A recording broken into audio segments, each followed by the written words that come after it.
Okay, what we have here is a 1930 Ford Model A pickup.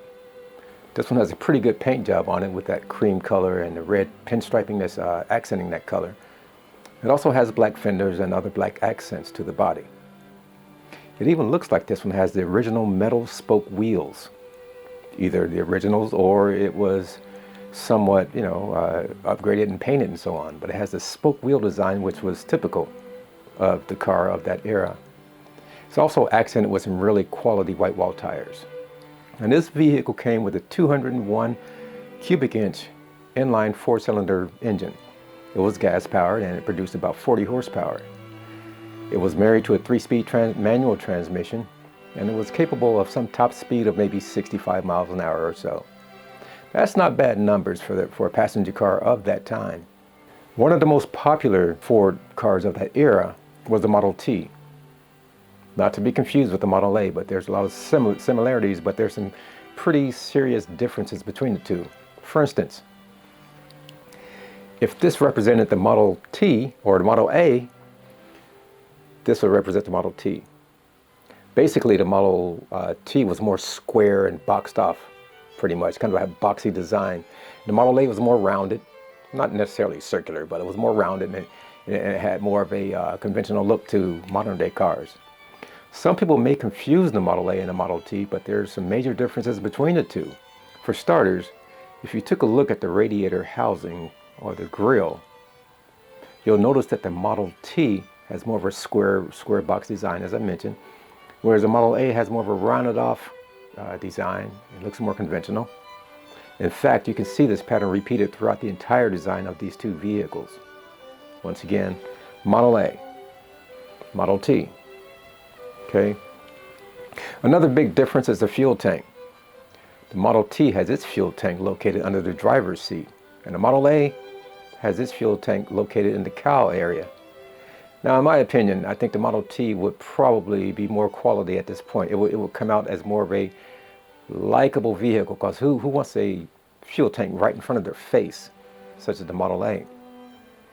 The Model T, as I mentioned, it's under the driver's seat. The fuel tank is. And that would be a little bit better, because if you have a fuel tank in front of your face and something happened to that engine and it punctured that fuel tank as you're going forward, fuel tank catches on fire and you know what could happen there. But that design was in the Model A with the fuel tank in the cowl area, and you could also see the fuel filler cap right underneath the windshield, right in the center there of the cowl. Just below the windshield, I should say.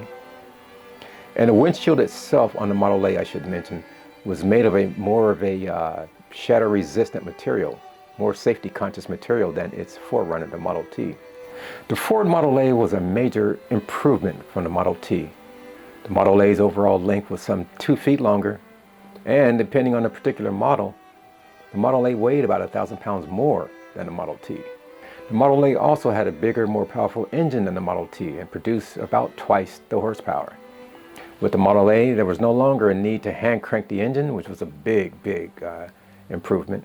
Overall, the Model A had the looks of an automobile of today. It had more of a look of an automobile versus a horse-drawn carriage, which the Model T wasn't far from that, with the look of its design and so on. And for the most part, the Model T was produced with wooden spoke wheels, whereas the Model A was pretty much all metal spoked wheels. And it had a newer, more conventional look. To eliminate any confusion, Ford produced its first Model A car just after the turn of the century in 1903. They continued with that lettering system for their successive models for many years until they came to the Model T. And the Model T was a hit. And they produced this for many years. And then, however, in 1928, Ford mastered its production of automobiles and decided that they were going to go back with the lettering system and start over with the Model A. So they pretty much feel that they honed in on the production of these cars, so that they just said, hey, we're going to start with the Model A again, because we got it right now. The Model A was produced from about 1927 to 1932, with more than 4 million units being sold, and the newer Model A was successful, and later they came up with the Model B and produced it for a while. The Ford Model A continues to live on as a collector's car, and It also serves as a basis for many hot rods and race cars for car shows and car enthusiasts. The Model T, of course, is also still a popular unit. And one thing is for sure, the Model A continues to be one of America's most popular cars of yesteryear. And so does the Model T.